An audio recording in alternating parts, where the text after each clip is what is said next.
I'd like to welcome you to the first public hearing on the 2017 Joint Assessment of Fair Housing for Metro Government and the Metropolitan Development and Housing Agency. I'm Angie Hubbard, the Director of Community Development at MDHA, and our department has been charged with completing this assessment.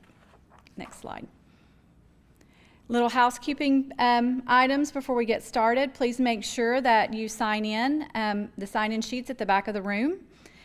Pick up materials that we have. There are copies of this slide presentation as well as copies of the section on goals and priorities. Then I'm going to go through a slide presentation. It may be a little lengthy, and then at the end of the presentation I will open it up for public comments. Next slide. So as we get started, I wanted to give an overview of the Fair Housing Act of 1968, which is what drives the document that we're reviewing today. The Fair Housing Act prohibits discrimination in the sale and rental and financing and any other real estate transaction based on these, and this is what we call protected classes: race, color, religion, sex, familial status, and that's families or households with children under the age of 18, national origin, and disability. And the Fair Housing Act applies to both the private sector and the public sector. Next slide. But for those of us in the public sector that administer federal funds for housing and community development, we have other obligations under the Fair Housing Act. The first one is to affirmatively further fair housing.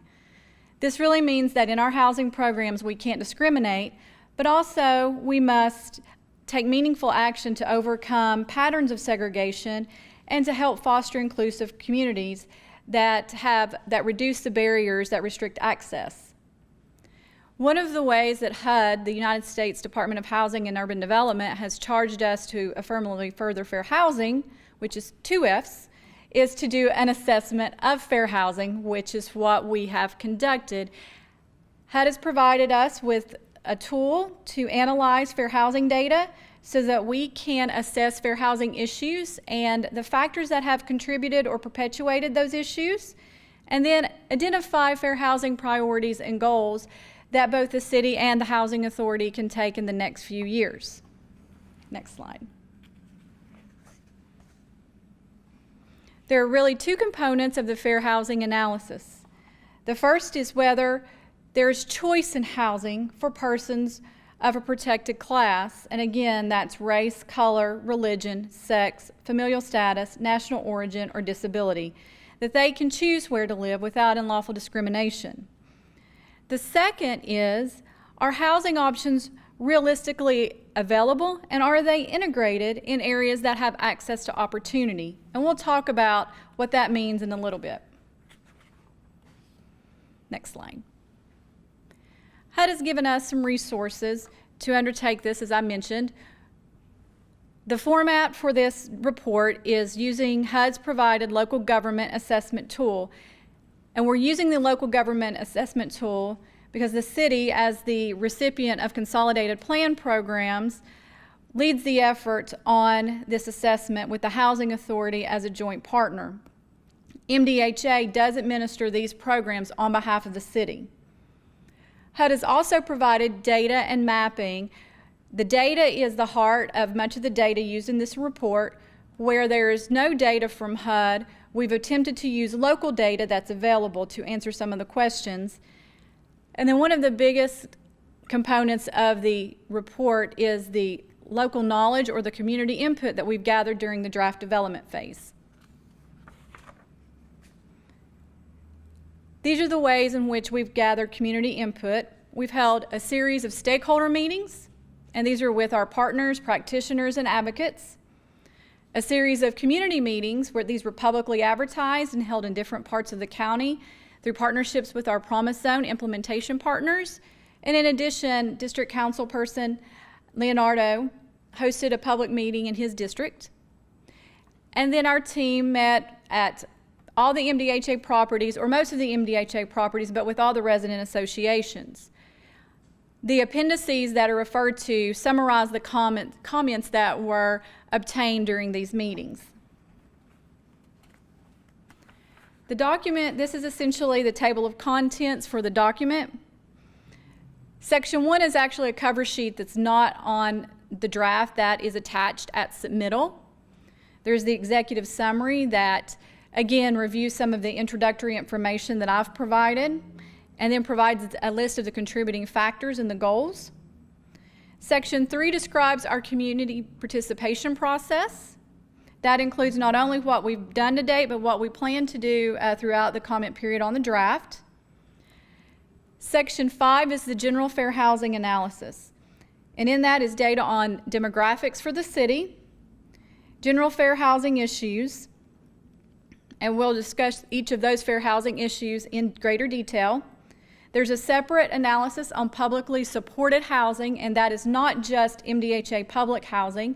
It includes privately owned project-based Section 8 projects, low-income housing tax credit properties, and other HUD multifamily.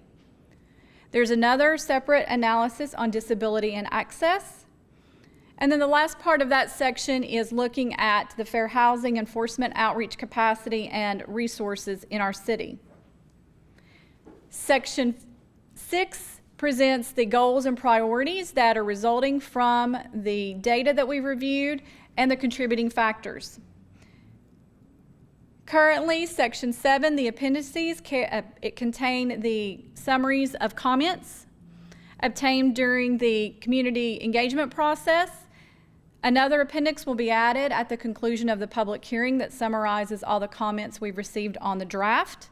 And then there will be other formal documents that are attached per HUD requirements.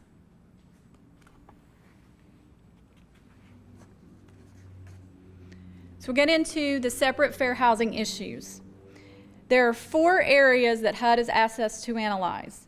These are segregation, racially or ethnically concentrated areas of poverty, or as I will refer to them, ECAPS, disparities in access to opportunity, and disproportionate housing needs.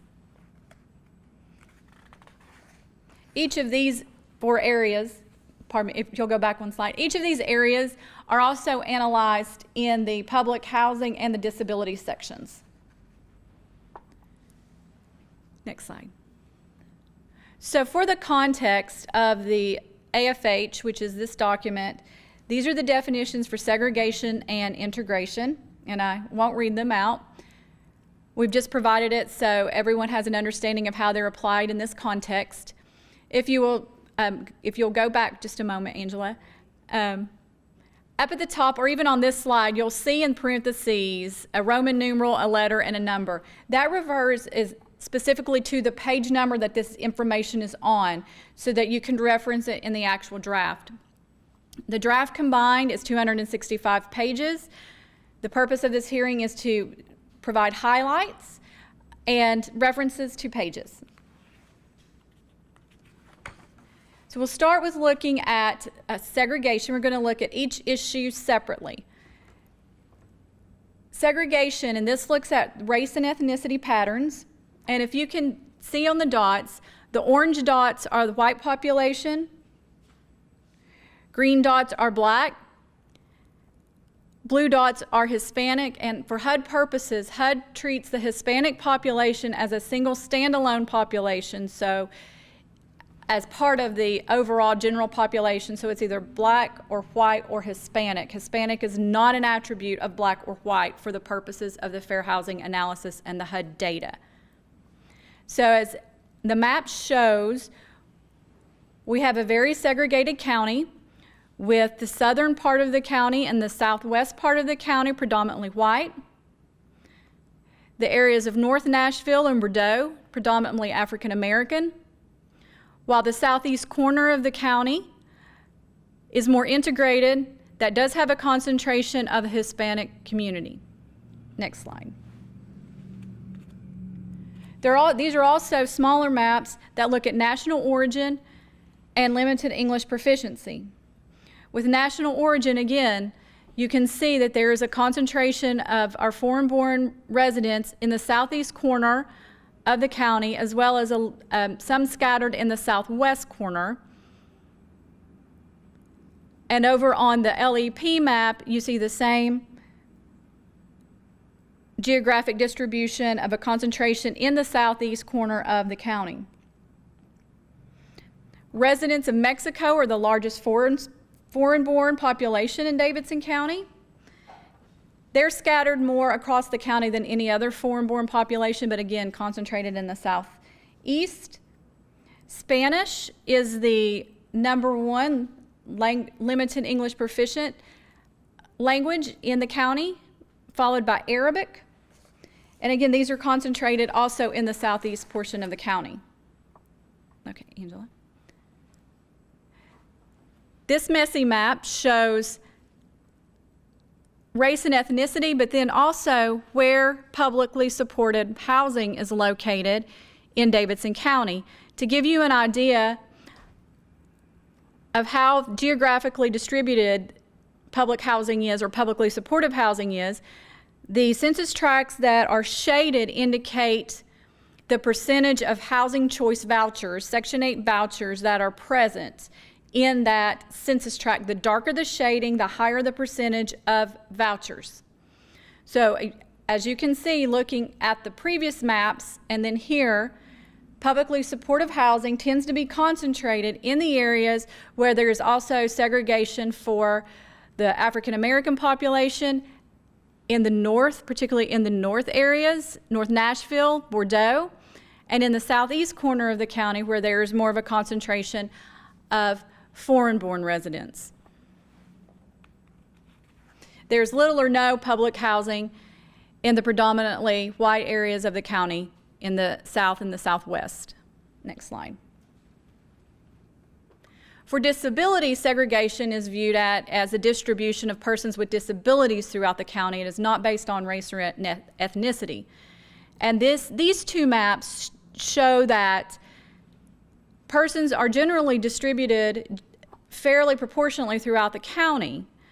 So there's not necessarily a concentration of persons with disabilities in one area of the county. However, this does not necessarily mean that persons with disabilities are in areas where they can have access to services and transportation. Next slide. So when we talk about segregation and the factors that continue to perpetuate it, these were the contributing factors that the community and the stakeholders and the residents identified. Community opposition, which is really the result of NIMBYism, not in my backyard, with the location of public housing and affordable housing. Displacement of residents due to economic pressures. We heard lots of stories about particularly low-income African Americans and or the elderly feeling pressure to move out of their homes, especially in hot markets, and into other areas that tend to be more affordable or even out of the county. The lack of public investment and private investment in areas. Again, we will discuss a little bit more how that contributes also to poverty. Land use and zoning laws. Lending discrimination, and we did receive reports on African Americans feeling that they get higher interest rates than the white population, white borrowers. The location and type of affordable housing tend to be in the segregated areas. Loss of affordable housing, and again that goes in the hot markets where housing is being replaced with, as we heard, tall skinnies. These are all the effects of gentrification that's occurring.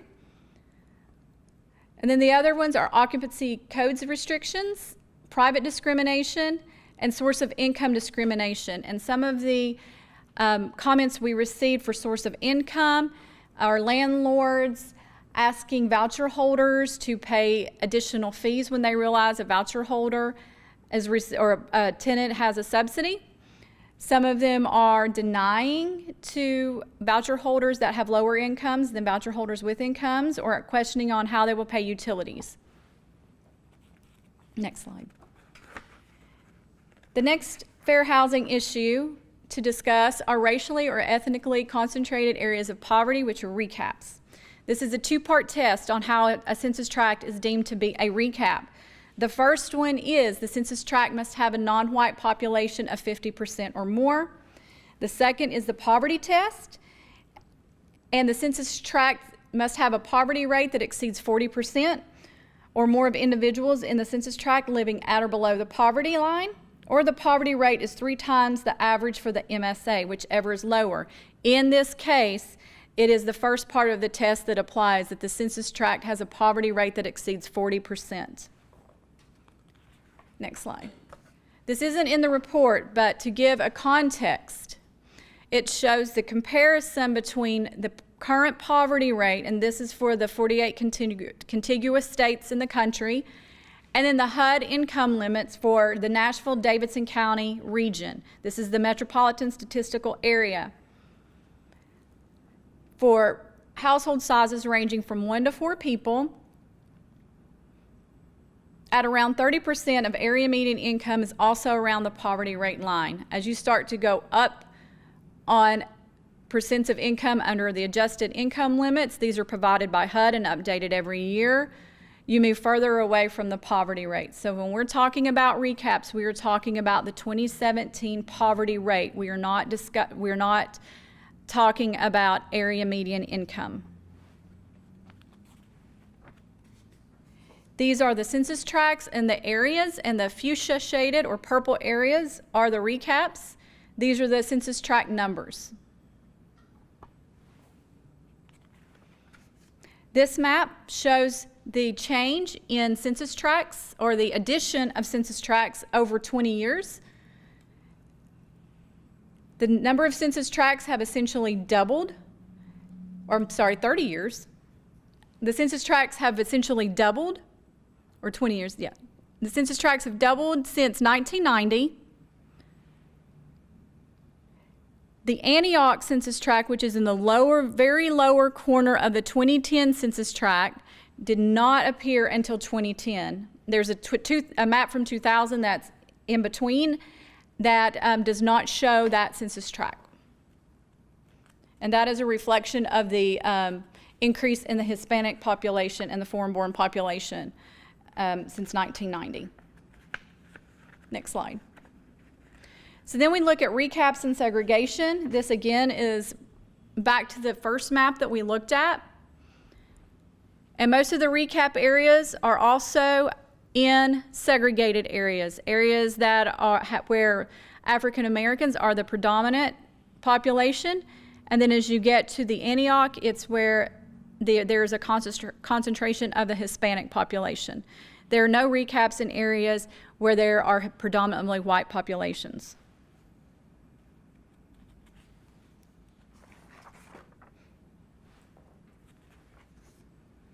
When we look at where publicly supportive housing is located in terms of recaps, we provided a map earlier when we looked at segregation, but this breaks it down between the percents by property type. And as you can see, public housing, which is the traditional public housing that MDHA owns, is predominantly located in census tracts. The public housing that is not tend to be our high-rise towers for the elderly or elderly only. Think about Madison Towers, Parthenon Towers, Carlene Waller. Those are not in recaps, but our traditional public housing properties are. Most of the project-based Section 8, which are privately owned, these are contracts between HUD and private landlords, are not, as are other HUD multifamily, and these are projects that are financed with HUD 811s or 202s, which are a different type of subsidy. The Housing Choice Voucher Program is that these are the Section 8 vouchers that MDHA administers, predominantly are not in recap census tracts. However, we will see that the recaps that they are in, or some of the census tracts that they're in, they are concentrated, which was shown on the previous map on publicly supported housing. Next, please. This map on disability looks at the location of recaps as related to age. While the preceding map showed by disability type, this is age. Ages 18 to 64 are the predominant age groups for persons with disabilities. They tend to live in a recap at a percentage higher than the other age ranges for persons with disabilities. Next slide. These are overarching contributing factors. For recaps, these are very similar to those for segregation. There were two more that came up during the recap conversations, and that is deteriorated and abandoned properties. There are a lot of dilapidated buildings in these recap areas. And then lack of community revitalization strategies, which we've heard in communities like Bordeaux that they would like to have a plan for revitalizing their area. Next slide. The next fair housing issue is disparities in access to opportunity.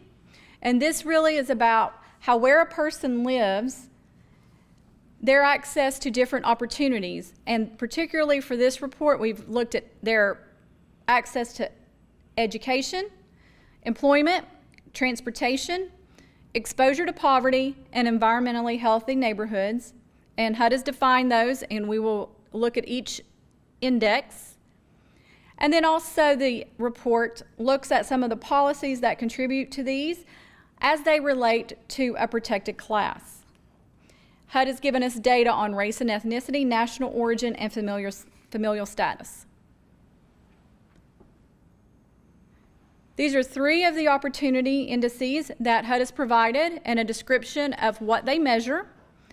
School Proficiency Index measures the proximity of a high-performing school in a neighborhood.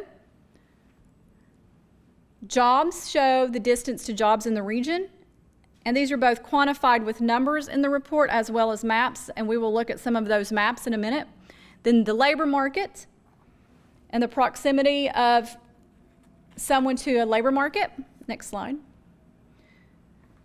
Then these are the rest of the opportunity indices: the low transportation cost, the transit trips index, the low poverty index, and that is referring to exposure to poverty, and environmentally healthy neighborhoods.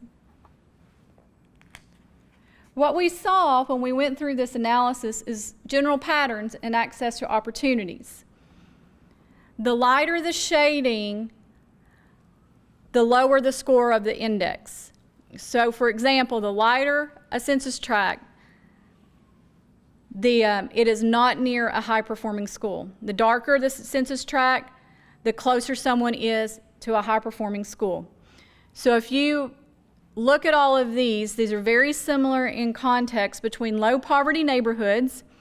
These are not necessarily the same things as recaps, because a neighborhood could be low poverty but not have the racial or ethnic concentrations.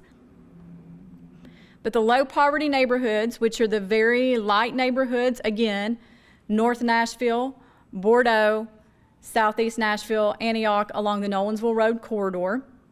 Then you look at school proficiency, same areas. Access to the labor market, same areas. Transit trips. This is the reliance of low-income residents on public transportation. Again, the highest demand, the highest use, these areas. So we can see that how the effects of where someone lives results in their ability to access good performing schools, the labor market, and how dependent they are on public transportation.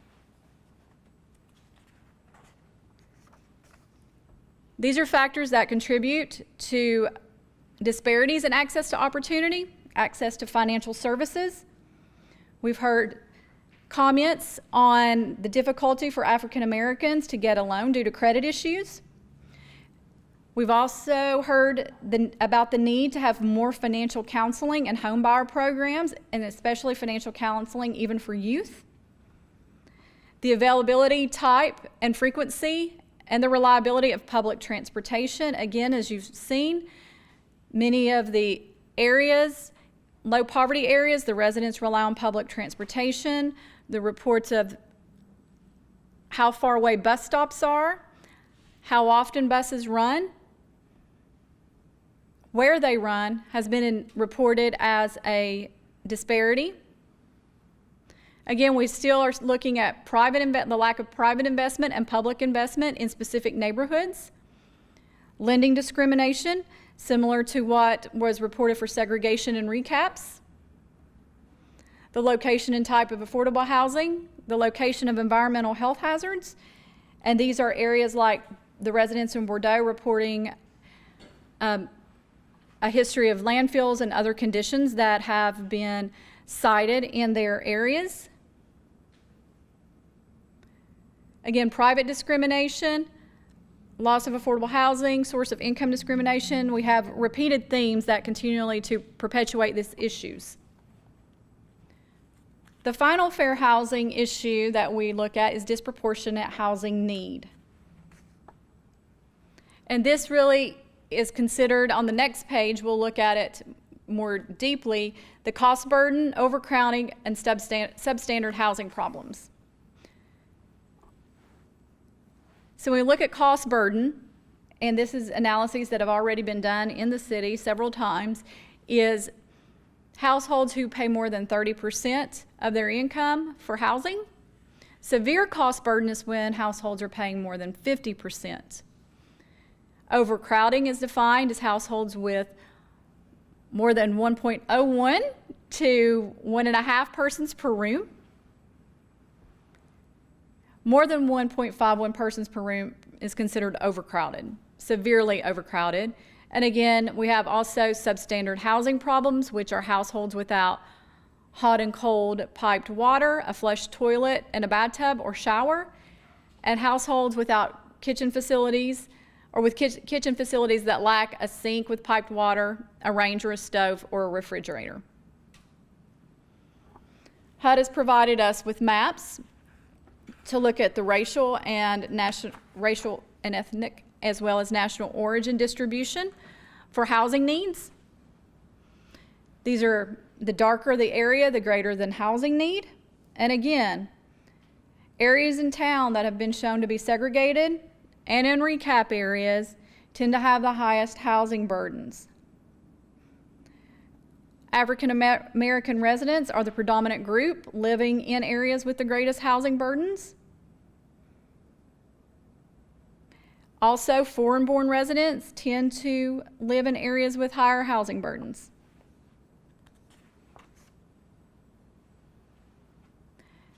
These are the contributing factors that were identified: availability of affordable units in a range of sizes.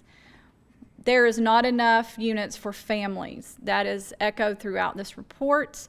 That perpetuates overcrowding.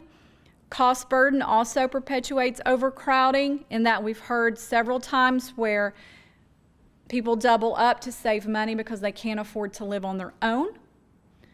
Again, we heard about the displacement due to economic pressures, people feeling pushed out of their homes. We also heard of developers calling the codes department to complain about a homeowner's condition of their house to help pressure that homeowner to move. We've received comments that there are not enough places, or that there is discrimination for women that have been victims of domestic violence. Lack of access to opportunity due to high housing costs. Most affordable housing is, again, in the areas that are segregated and recaps, mostly due to land costs in the other areas and the difficulty of developers of affordable housing to be able to construct there. We see another repeated theme for the lack of private and public investments. Land use and zoning laws, where some feel that one person can get their property rezoned while another may not. Then again, lending discrimination, loss of affordable housing, and source of income are the same as the other fair housing issues. So then we're going to look a little bit more at the public housing analysis. We've already looked at the location on slide 13. This shows the demographics.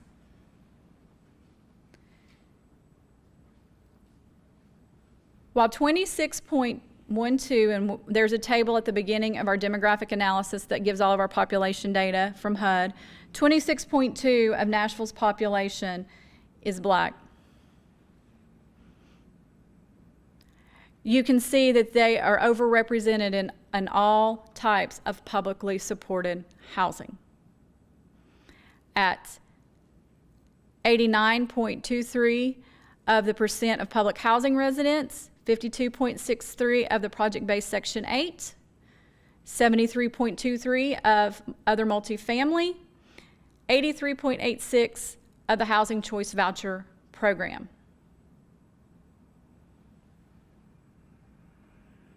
Next, please. This is the the demographics for disability and gender in public housing. HUD provided the data for persons with disabilities, and they are pretty much evenly distributed across types of public housing, publicly supported housing. Data on gender is created from MDHA data. HUD data was not provided. And even though women make up a little over half of the population, they represent 62.71% of public housing residents and 64.01% of the households or families that have housing choice vouchers. These are some of the contributing factors for publicly supported housing: admissions and occupancy policies and procedures.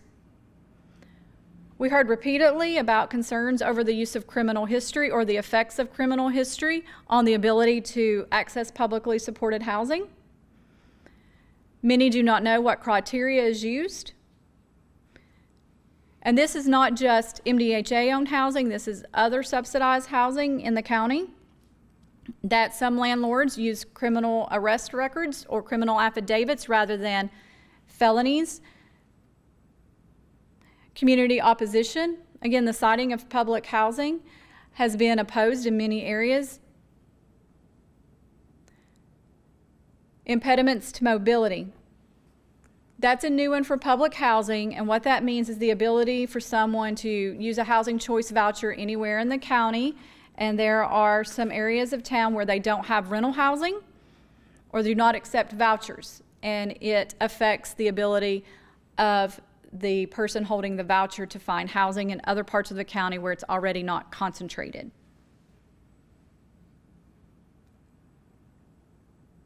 And again, the rest are lack of meaningful language access. This is a new one for public housing. Again, we've heard about the lack of documents, lease documents in other languages, notices. We heard this about some of the project-based Section 8 properties that have been sold, and notices for moving out were not in languages that the tenants could understand. The lack of quality information or lack of quality affordable housing information programs. Again, there's not a clearinghouse on what affordable housing is available. And then the siting selection policies, practices, and decisions for publicly supported housing, including the discretionary aspects of the qualified allocation plan, and that's related to low-income housing tax credits. We heard that many areas, such as in Bordeaux and other areas where there's a concentration of publicly supported housing, and Antioch also, that affordable housing should be sited elsewhere to make that more equitable in the county. And again, source of income continues to be a contributing factor. This is the population profile for persons with disabilities that HUD provided.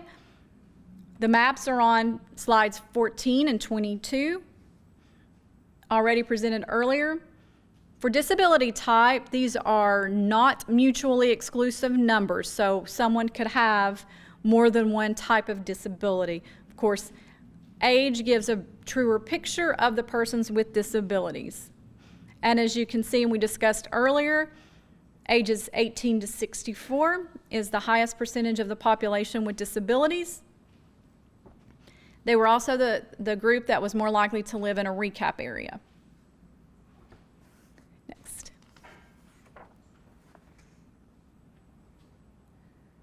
These contributing factors, these are new. Access to publicly supported housing for persons with disabilities. In our publicly supported housing analysis and other areas of the report, we provide information on wait lists for MDHA housing to illustrate the demand for publicly supportive housing. We do have properties that are for elderly only or elderly and disabled, and there are waiting lists for those. Access to transportation with persons with disabilities. The biggest issue we heard with this is the location of bus stops down hills, down streets without sidewalks, distances that are challenging for persons with disabilities, inaccessible public or private infrastructure. We receive comments on the condition of sidewalks, particularly in areas where there's a lot of construction, the sidewalks being damaged. Lack of affordable in-home or community-based supportive services. We receive comments about persons with mental impairments encountering significant barriers to securing and retaining housing without supportive services. The lack of affordable, accessible housing in a range of unit sizes. Again, we've heard that there is not sufficient housing for persons with disabilities, and certainly not in the sizes that are needed. The lack of assistance for transitioning from institutional settings to integrated housing. One of the things that we heard is the need for some eviction intervention for persons with mental impairments who may have violated a term of a lease because of a condition that manifested, and there's no case management, and once the person is evicted, that's on their record. The same with any kind of criminal arrest or history. So case management was noted as a need. Lack of assistance for housing accessibility modifications. The programs that do offer housing assistance for modifications for ramps, grab bars are often overprescribed, and many low-income elderly or disabled persons are not able to afford to make those modifications and end up needing to sell their home and move. Lack of knowledge about requesting reasonable accommodation to land use and zoning laws. One developer mentioned it's challenging to put a ramp on because of setback issues, but there's a Metro ordinance that does allow reasonable accommodations to land use and zoning, and that needs to be communicated. And then again, loss of affordable housing in general is perpetuating all of these housing issues. The next section that we analyzed, and this is not necessarily a fair housing issue, it speaks to how we communicate fair housing rights to the citizens of Davidson County, how fair housing is enforced, and then what resources are there. And there are no maps or data or tables, but we've talked to the entities that do fair housing outreach and capacity, and these were communicated to us that more fair housing outreach is needed, more in organized campaigns, particularly targeted to persons of limited English proficiency or our foreign-born residents, so they understand our rights. The Fair Housing Act does protect undocumented and documented residents. The lack of local fair housing enforcement in Tennessee or in Nashville, the Human Rights Commission, the Tennessee Human Rights Commission can enforce fair housing, or HUD or the Department of Justice. We do not have a local enforcement capacity right now. And then lack of resources for fair housing agencies and organizations. Excuse me. These are grant-driven organizations, fully dependent on public funding. And these are the fair housing goals and priorities that were developed through this extensive data analysis, our community input. These are increase the number of affordable housing units accessible to all protected classes. All throughout the document, the data shows that there is a lack of affordable units. We know that. We've seen that, all the reports.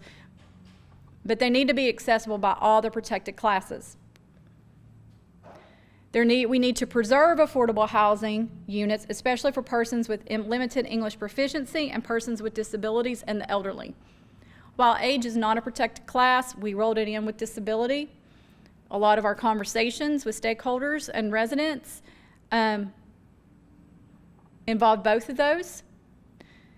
When we talk about preserving affordable housing units, especially for persons with limited English proficiency, this is from comments we received about units being sold, the loss of affordable housing.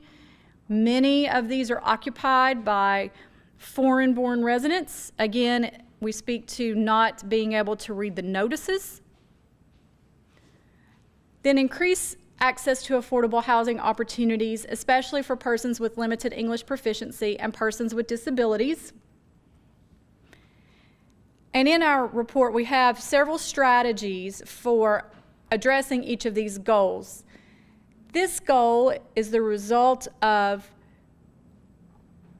persons with limited English proficiencies not having access to documents in languages they can understand for home buyer or rental agreements, which makes those programs in effect inaccessible. Also for our foreign-born residents, particularly those of the Muslim faith who cannot access conventional loans, home ownership that's a barrier to home ownership. And one of the strategies is to look at creative ways for financing homes so that persons of the Muslim faith can be able to get a home. Again, persons with disabilities, making sure that the units are visitable, which means someone can age in place. Make sure that the units can accommodate their needs. Create or expand programs to help tenants and homeowners retain housing. This speaks to self-sufficiency programs.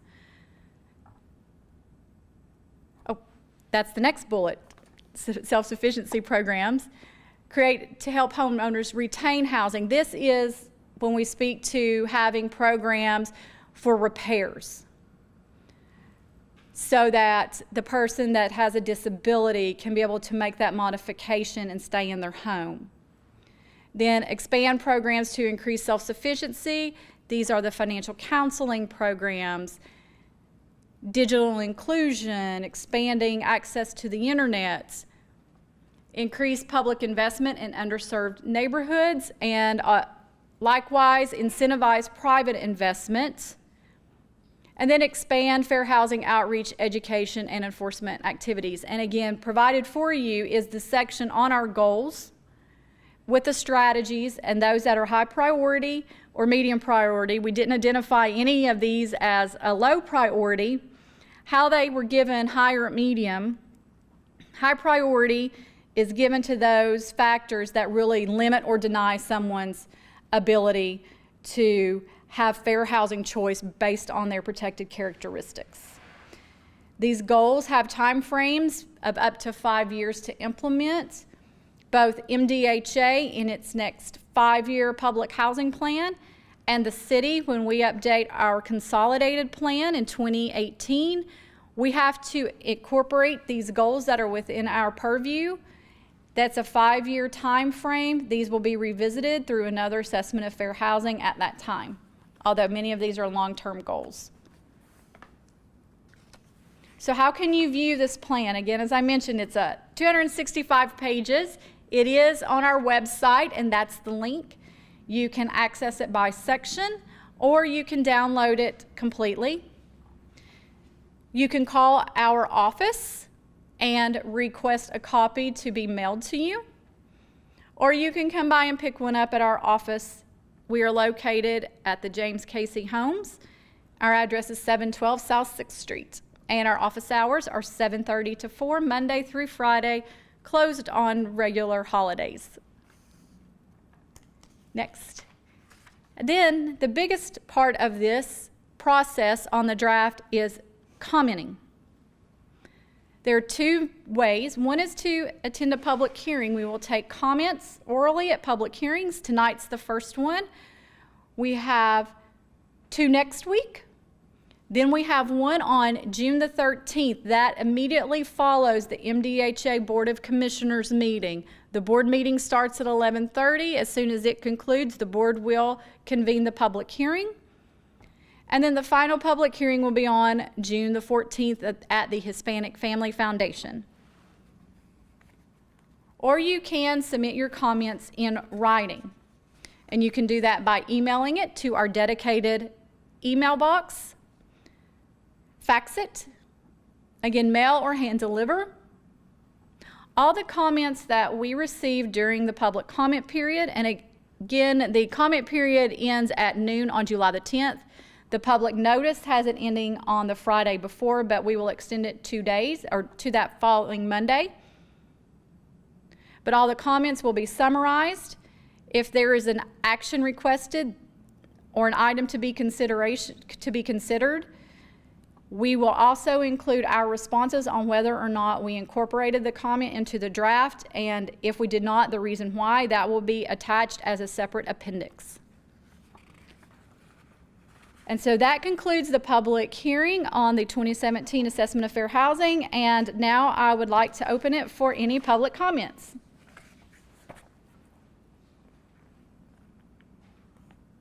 Seeing no public comments, I declare the public hearing closed. Thank you for your time and attendance.